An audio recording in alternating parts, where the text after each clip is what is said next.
90% English learners આ mistakes daily કરે છે. Let's see. I am having a car. No, it's wrong.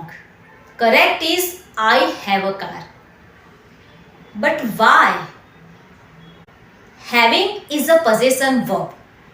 Normally, we don't use having for ownership. માલિકી બતાવવા માટે આપણે have નો યુઝ કરીએ છીએ, having નો નહીં. Let's see more examples. I have 2 sisters. Don't speak I am having 2 sisters. She has a beautiful car.